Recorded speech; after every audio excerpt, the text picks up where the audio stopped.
And I just want to thank you all again for being here and just reiterate how important this is for me and how meaningful that you've chosen to be here tonight.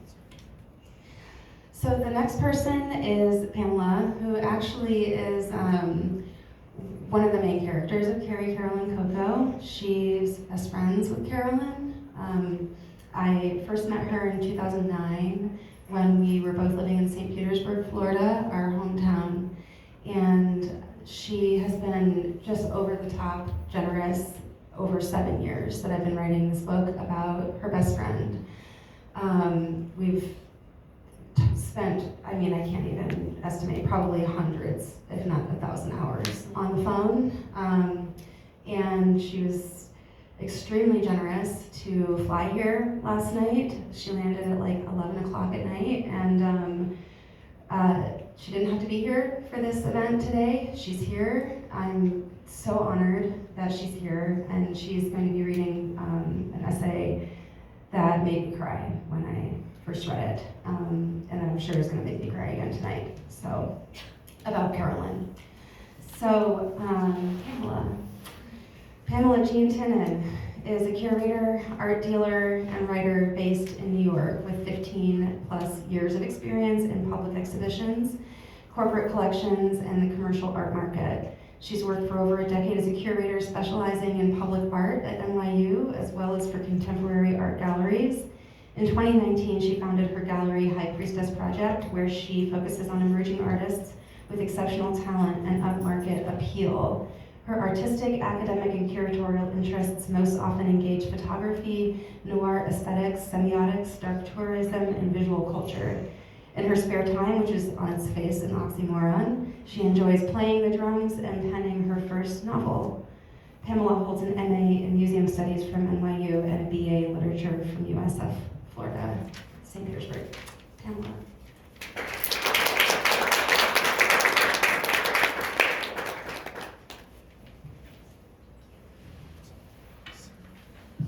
Hello. I've never done this before. As you might have gathered, I am not yet a writer. I'm a writer. That's what I'm going to read to you about today. I'm nervous. Okay. My best friend Carolyn was murdered in September of 2016. A little less than a year later, I started to write in earnest. I'd always journaled, and on occasion, out of what felt like nowhere, a short story would come to me like a flash of lightning, and I'd type it out and file it away with all the other nostalgic bullshit that I hoard and never look at again for a decade or more. When I was 17, I wanted to write the great American novel, but I never, as an adult, considered myself a writer. When Carolyn was 17 and I was 23, the summer we were inseparable, she first showed me her writing. It is the only time that I remember being in genuine awe of someone witnessing the magnitude of their talent in real life. Carolyn loved books more than I did. She read voraciously. She was forever engaged in the pursuit of knowledge and creative practice. I was nearly 7 years older than her, but she was light years ahead of me.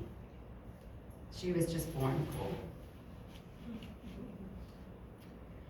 After she was murdered, I started having dreams about her. In the first one, I was waiting by an old rotary dial phone in some sun-drenched Florida room when finally a call came. Carolyn told me how she was sorry that she hadn't called sooner, that she'd been so busy. I asked what it was like wherever she was. She laughed and said that it was very much like it is here, that she had a job and had moved into her new house, and then of course she had to spend all of her time decorating and settling in because she could never settle down until she settled in. One thing is different, she said. Fewer men. Which makes sense when you think about it, she laughed. Souls are made mostly of female energy anyway. In the spring of 2017, about 6 months after Carolyn died, Sarah Gerard messaged me on Facebook. She told me there was something that she wanted to ask me.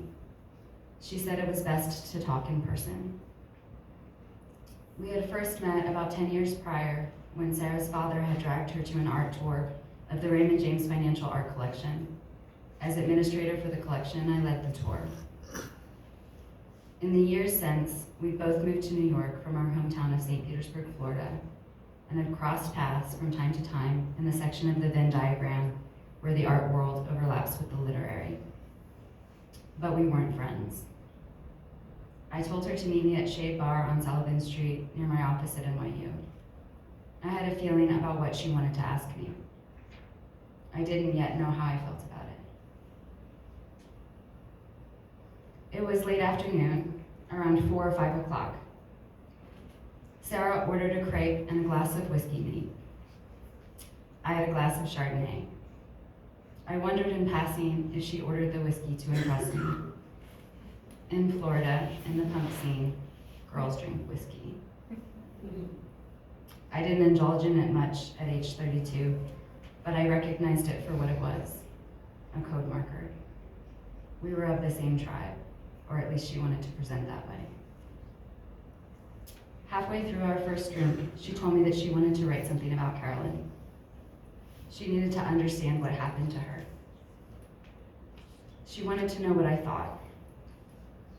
I thought maybe she wasn't the right person to write about Carolyn. I hadn't yet read Sarah's other works, and I felt protective over Carolyn's legacy. I told her that if she was going to do it, I needed to know everything. I needed to be a part of all of it.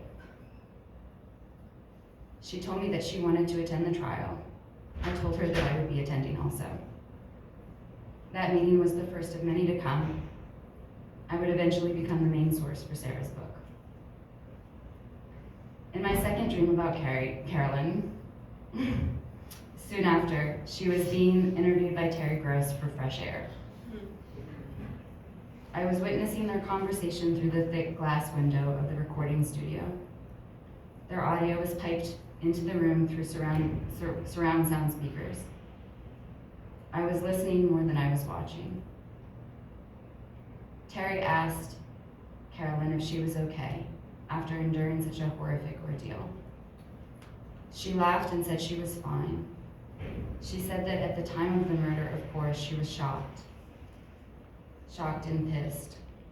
She laughed again. That laugh of hers, confident and cool, and at the same time like a mischievous child. She shrugged and said, I know now that it wasn't personal. It was never about me, really. Death is hardly ever to do with the person who dies. It has everything to do with those left living. In the summer of 2017, Sarah and I went to the Queens County Courthouse to review court documents. The trial was another couple years off, but we didn't know that yet, and there wasn't much to review at that point. On the subway back to my apartment, she said something about me being a good writer. I rolled my eyes and brushed her off. She pressed on in the unrelenting way that she does, which I have come to greatly admire. Have you done any creative writing before? She asked. So I told her about my stories. I told her about the story behind my stories. And she told me, that sounds like a novel. You should write that novel. When I got home, I sat down and I started to write, and I haven't stopped since. That was 7 years ago. A lot has changed in my life since that night. I married and moved to the Catskills. Carolyn's murderer has been tried and convicted. Yet the most profound shift in my life has arguably been the movement towards fully embracing my identity as a writer. Carolyn had always known that she was a writer, but I didn't figure it out that I was a writer too until the year after she was killed. Sometimes I think she writes through me. Our minds do the most incredible things to make sense of unimaginable pain. As the release date for Sarah's book approaches, I find myself in the throes of a whirlwind of emotions. On one hand, I am flushed with excitement. Intellectually, I can understand how weird this is to be excited about something so morbid. But the prospect of sharing Carolyn's vibrant presence with the world, if I'm being honest, is exciting to me. It's what I've missed desperately for all these years. In a third dream, I was grocery shopping when I ran into her in the dairy aisle. She was so excited to see me, and she pulled me into a back room, an employee lounge of sorts. There she told me about how the only thing that she regretted about leaving so soon was that she'd never got the chance to publish her novel. It was finished in everything, she said. Oh well, that laugh of hers again, as if all this life stuff was so inconsequential now, so silly. I told her to give me the book anyway, that I could publish it for her. She just needed to tell me where to look for the pages. Carolyn, my best friend. She was a force of nature, a tornado of charisma, style, wit, and kindness. She is not the sort of person whose magnitude one can convey in a cocktail party anecdote. I have missed talking about her. But it's hard telling stories and knowing that they can't possibly land because these people never saw the magic in her eyes. They never heard her laugh, never witnessed her uncanny comedic timing, nor how brilliantly she delivered a joke. They'd never know how she smelled of baby powder and magnolias and stale tobacco, how it was impossible to be in a bad mood whenever she was around. I have longed to revive her presence. I have wanted so badly to bring Carolyn back.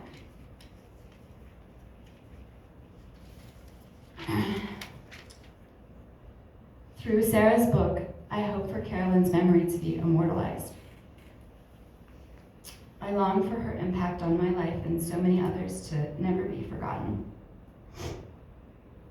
I hope that Carrie Carolyn Coco is only the beginning of a much longer conversation.